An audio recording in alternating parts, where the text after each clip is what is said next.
figure out what the bite is on the lake, you just look at the ramp and you inspect all the old crusty plastic. They're obviously eating lizards. Okay, we got some micro curl tails here. That is obviously the juice.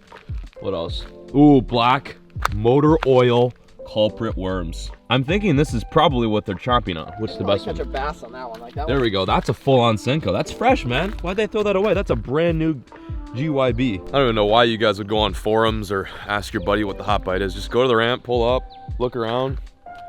Okay, so we got to be throwing Senkos, lizards, curl tails. Oh, they have to all be in motor oil though.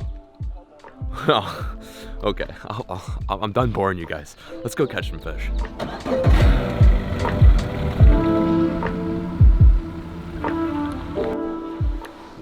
Water temp is 62 and rising. This is a good looking lake. We just got in the water. Haven't made a single cast yet. Waiting to turn on the camera before we do that. Water clarity is right around like, I want to say 3 feet. It's calm. We got some clouds, as you can see above, some beautiful clouds. Hopefully those will break so we can do some sight fishing today. Lots of trees.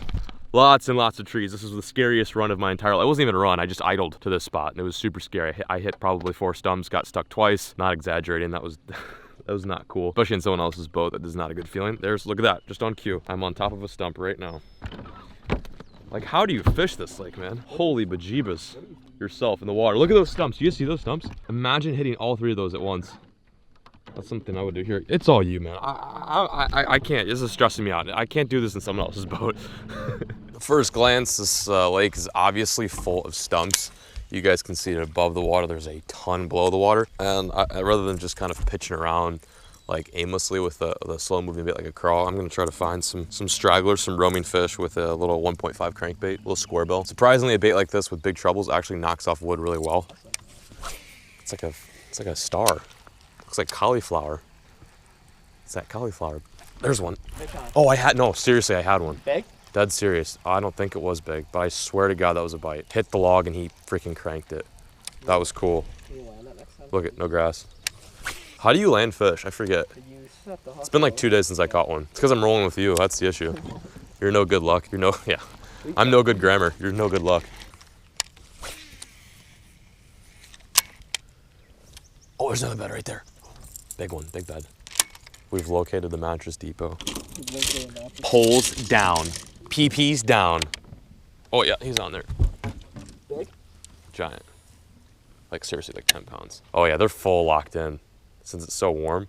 In Texas, the fish would not be like this pumped up. I just want to touch you. What are we doing here? This is like a 12, dude. It's fully locked. I've never seen a fish this big, honestly, on a bed. I'm shaking right now, and it like it's going to eat. Like it already turned on at once. Oh! He just hardcore. I like just barely brushed his tail. Hey, Guide AP, do you have any craws? Yeah. I can use this rod? Yeah. Wow, this is so cool. You don't like that craw, do you? Hey, make sure that claws are. They are. And I just said it was a 12, not a 12 pounder. Oh, 12, yeah, 12, sorry. Oh. I thought he had it. Oh, he did have it. Where'd my claws go? He's like done for now. Like he's so done for it. He thought he got some free claws, but Buddy's about to learn the hard way. Hey, Buddy, do you like natural? Might even just go exposed hook on this one. Might Ned rig this guy. You might need to get a pink fluke out. I might have to. Oh, Chris Bela style.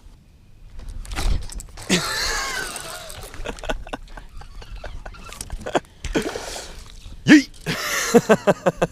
And the craw did it. It's actually pretty funny. Like, all jokes aside, I know we're fooling around out here. That was funny because I went from the bug to a finesse worm to the Kraken craw. And the Kraken craw is what really got this fish's attention. He bit twice on this. It only took like 4 casts. Peric's idea. My first Louisiana fish of the year.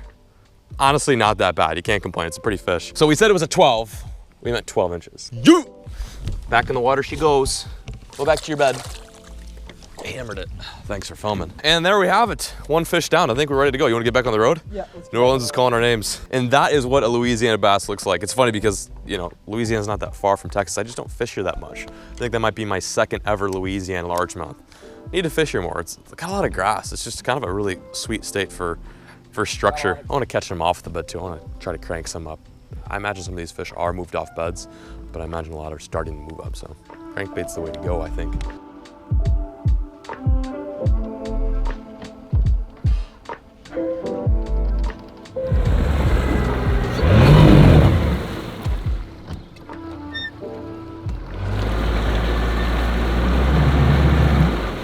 Nice job.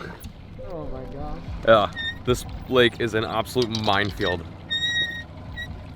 I can't even think when you're turning. So we've caught what, 2 fish? Nice, put her there. G status. Overall weight right now, we're working on that best 5 limit. Actually best 10 because we're in Louisiana. We got like maybe 1 pound 8 ounces with our 2 fish. We're doing pretty good. It's looking bright, but I do think we're figuring out a pattern. We have seen some fish spawning. They are spawning on like stumps, which looks really tasty. We just need to find some stumps. Oh wait, the whole lake is stumps. But yeah, we caught both our fish on Kraken Cross. Bait I haven't thrown that much this year. I've been so hung up on the bandito bug that I've neglected. And I've been so careless not to throw the crawl. Where are you going? What are you thinking? That way, right? Probably. See, there's the dock I was talking about. I like big ducks and I cannot lie. That is what we're running over right now. Like these random little twiggies. Hey, Pete's not having it. Or that one. I'm talking about like the actual looking tree looking thing. Oh. Not that. You're talking about that one? No. Oh. That one. That tree? Yes. Oh. Found it.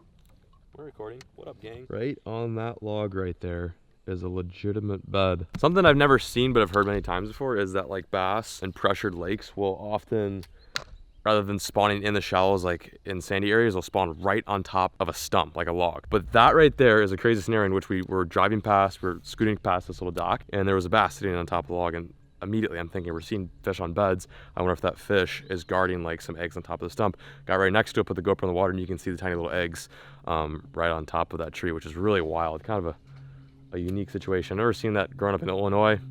Hardly ever seen it down south, but that's pretty rad. They're definitely gonna be around those eggs still. Like those fish, those females. They gotta guard it, right? Yeah. We've not seen any females, which is kind of weird. I think it's just because it's early. You think it's gotta warm up a little bit? What's going on here? I don't know. I'm throwing a big swim bait. I'm trying to get in your head talking about spawning while you're throwing a swim bait. What are we doing? Are we gonna keep going down? I don't know. That is a good. What are we doing?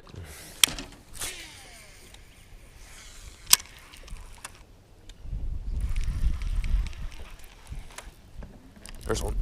Okay. Yeah, it's a fish. Oh. Not a bad one. Crankbait. Like I said, back at that one spot where I saw that one bass like on top of a log making a bed, I'm thinking if I throw a crankbait around in some of these stumps, I might just randomly come across a fish that you know, is guarding its eggs. I think that could have been what happened here. I don't know. There could be some fish just roaming, but that looks like a male. I mean, it looks like a little male that was on top of a stump, and I bumped a log, and man, she hammered it. Nice little bite there. It's like my 3rd bite of the day on the crankbait. Nice little bass. I like throwing a square bill. See you, dude. We're looking for bedfish and also doing a little soul searching with this square bill. It's a 1.5 inch size. Really good bait to deflect off these stumps, this brush and this cover. Eric's throwing a big swim bait looking for a meaty one to follow on men. It's like kind of difficult. I mean, you know, there's some fish that are fairly locked down. There's some beds that are completely dormant. You know, like I said in the beginning of this video, we're trying to figure them out. I've never fished here before, Eric's never fished here before, so we have a bit of a challenge ahead of us. But we're getting bites, like we're catching fish. It's not like we haven't figured anything out. It's just taking us some time. Look at the bed on that root right there. Yeah. See that? Oh, and some of these beds are pretty deep too, which means there could be some big ones. Damn, that felt good though. I like a good crankbait bite.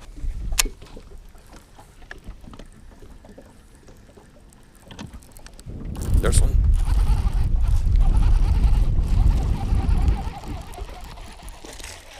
Yes, it's a pickerel. Yes, I've never caught one. Yeet. We're eating good, Peric. Here, go back to the RV and get the oven ready. That thing looks beat. You know what I want to get is some pliers so I don't lose my finger. Or it's kind of a big moment for me. I've never caught a pickerel before ever. Just so you guys are clear, there's a distinct difference between a pickerel and a pike. Pickerel, I think, only max out at like 9 pounds. They don't get that big. Whereas pike can get humongo. I have to die.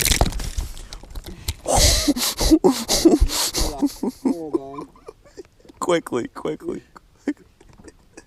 I know you guys can't see this on the GoPro right now, but that pickerel just shook and the hook is hanging from my spot in which my wiener is at. That almost took a serious turn for the worse. Oh my gosh, that pickerel shook. I dropped him and the hook went, I mean, do I even need to explain where the hook went? Why is it that I have an issue with tiny pike and pickerel? Like, what is, like, how do you even hold these? Okay, my first ever pickerel. Absorb this moment. It's probably the last one I ever catch. She's just kind of floating, she's suspending. She's good, she'll kick off here in a second. Look, she's good to go. Wow. Yeah, so those guys are, I guess, down south. I've never caught one before. They're weird. They're like tiny micro pike. They got teeth like pike. They look like pike, but they've got a little dark lash under their eye. That's cool, I guess. Hey, I don't know. hey. Yeah, put her there, Nice right? job. That's my PB pickerel. We're Flair, done. we did it. Let's go home. Another one. Nope, another pickerel. Son of a wiener. It's another pickerel. This might get old super fast. Yeah. I don't know if the crankbait's a good idea in this lake. Well, I was throwing the crankbait because I felt like I was getting on a little bit of a pattern, but I think I'm on the wrong pattern now. I'm starting to catch these pickerels. Wow, that was an easy release, thank God. They're nasty. They might be worse than little pike. Ugh, they smell awful too. They smell like a shad's booty hole. You ever smelled a shad's booty hole, Peric? No, I haven't. Few. No, don't lie. You've smelled a few shad's booty holes. Well, they were on that. There's one. Yeah. Yep. 100%. Okay. Little one, but still. Out in the middle. That's kind of random. Could have been spawning on a stump. Yes, sir. The bites we're getting, they're not big, but I'd much rather be getting bites and sitting here stumped, not knowing what the hell they're wanting. Like me? Like you. What are you doing? Bumming some more of your tackle. Peric and I are done messing around with these fish. We're putting her into overdrive mode. We're both in 6th gear right now, about to shift into 7th. Get this. What am I about to get? My This GoPro's is a weird fact, but what? you know Matt Kendrick's car has 10 gears? 10 gears. Yes. Crazy. So maybe we're in 9th and we're about to put it in 10th. Yes. Matt Kendrick, isn't that the guy that we spray painted his car? Yes. That's him. Play that clip. Manager Matt, yeah. So we're about to put her in 10th. We just put her in 10. Well, being that Peric just whooped my booty on that last bedfish, I'm going to succumb to his finesse ways. Only I'm throwing a little bit heavier gear because A, I don't have a spinning rod, and B, you never know if you cross past the big one. I just do not want to take the chances. So I'm throwing a little power shot rig. It's like a short drop shot with basically like just a straight up worm hook. It's super finessey, but it's also weedless, and this lake's got tons of weeds in it, and you just don't want to get snagged on a bed. So that's what I'm doing. What are you doing? What am I doing? No, I'm talking to the audience. I'm asking what they're doing. Let's see how this works. Oh, geez. Probably pretty locked. Here we go. First cast, first cast, first cast. Oh. That was easy. First cast. First cast. Wow. That was the most aggressive bedfish we've seen all day. Why can they all be like that? So Peric and I are patrolling through this area that's it's like a mega flat. There's an island right here. It gets real skinny water. We saw, like, what do we see? Like 4 fish back to back. Yeah. All about that size, and then there's like a big female swimming around. Yeah, we're noticing a lot of these beds have fish about this size, like that high 1, low 2 pound range. Peric's is pretty nice, actually. And the water temp's 70. We're starting to maybe think that a lot of these fish are done spawning, but... Dude, there's a fish spawning on mattress right there. Oh my God, you're right. He's gonna eat that. He just ate it. Peric, no way! We just doubled up. Dude, yo, put her there. That's freaking rad, dude. Let's go. That's sick. This is my second bedfish of the day, and then you're like 3rd or 4th. Good ones. We see one big fish, you know. Yeah, one big one. That was really crazy. Both those fish first cast, right? Yeah, both those fish first cast. He just jumped again. He's jumping. Nice. That was really cool. For some reason, we got to the spot, and there was just a load of fish. Right after those 2 we just released, there was like 4 that came in, and one looked like a high 3 pounder, which would honestly make our day. On a new lake, I'm totally cool catching a 3. Damn. Slowly but surely. Anyway, this is the deal. If you guys want to pick some of these up, check them out in the link in the description below. Peric also caught the biggest fish of the day on this guy. It's a really awesome bed bait. A lot of people think to throw craws and bottom baits, but this guy gets it done. I'm throwing this in. What's this color called again? I forget. This is the murky minnow. Got a nice little pearl white belly. Is that you guy? You guy over here named the murky minnow. And then you've got like this awesome fleck on the back, this like silver fleck. It's a sick color. It basically imitates a tiny little bait fish, but that's what got her. Oh yeah. We got one more spot, right? The dam. Dams are good because, you know, they're deep. They always have fish on them. You caught any big bass on dams before? What's up? This is Peric's fedora. You just look a little burnt. You need to I do not. help your ears out. I look good. I put sunscreen on today. Oh, wow. I'm not burnt. I'm crispy. I'm gonna throw jigs at the dam, and then after that we're gonna go to eat some Cajun food because that is what Louisiana is known for. You want to go right there? That's not the dam. That's a bar. That's the bar. We're going to the bar after we fish the dam. Then we're going to the dam bar. Meet you there.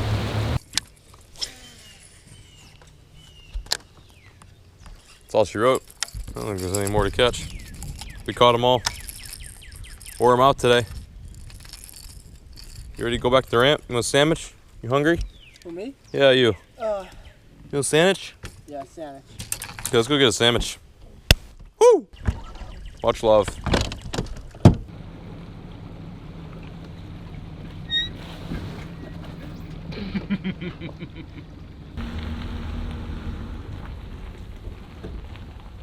Yeah. Captain Spanky. Put her there. We caught bedfish in Louisiana. You know how many times I fished here? What? I got fished here like once for like freshwater fish. I've never really bass fished in the state. Yeah, I've never caught a bass. I like this state. You guys have a good state for bass fish. I was just talking to the camera how dope the cypress trees are, even though I didn't catch anything on them. They look cool. I'm gonna stop talking to the camera, help Eric rig up the boat, and we'll meet you guys on the road.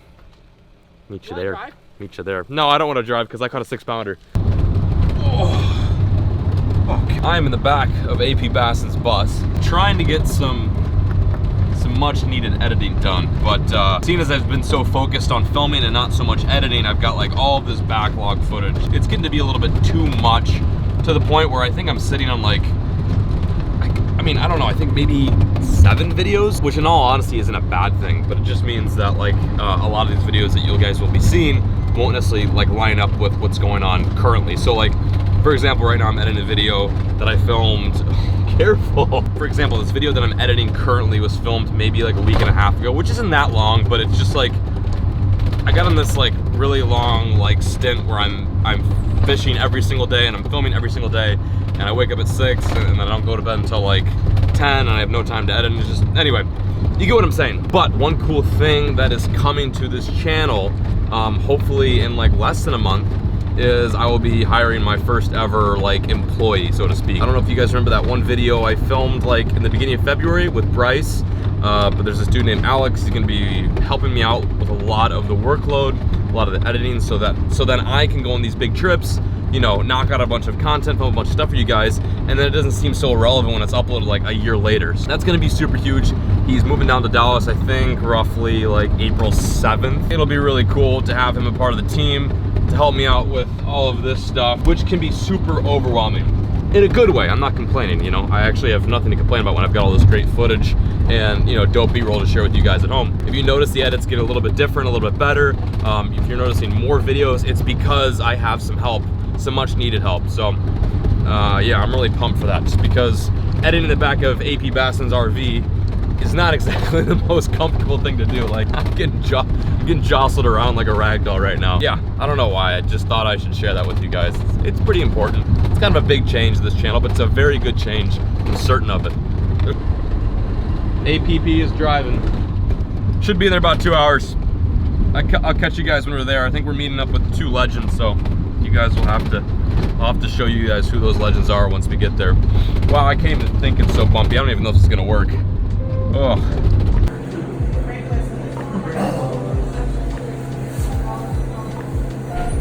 Well, we found some grub at world famous Swamp Daddy's. How was that? Dude, that was unreal. Bomb. I am full, and I'm happy that I'm full. That was so good. The only thing I'm disappointed is we came here when the other kitchen is closed. I guess they closed like the main kitchen on Sundays, but we still got some crawfish. Or no, sorry, we got some shrimp, we got some crab legs, got some corn, some sausage. We didn't get any crawfish.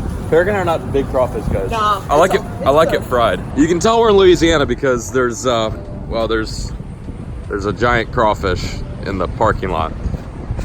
Yeah, that's pretty big. Imagine if we made a Kraken crawl that big. Oh, the bass that would eat that. Humongous. Look at the kicker on that thing. All right, what do you think? Next stop, Louisiana? Do we actually get to where we need to go, or what? I don't know. Let's go get some more shrimp. We need to get some. We need to get jambalaya, some like actual Creole food. Yeah, I'm gonna eat this right now. Oh, Stinky got bread pudding too. Very clutch. I'm also gonna probably eat this. So for dessert, we ate like, first of all, we ate like probably 13 pounds of shrimp, but for dessert we're eating world famous. Is it world famous? Is that what they say? Oh, it's just famous. Famous Swamp Daddy's bread pudding. I think it's world famous. Ingredients, love. How is it? Amazing. So good? It's getting so out of me. Dude, why is everything in that place good? It's so good, right?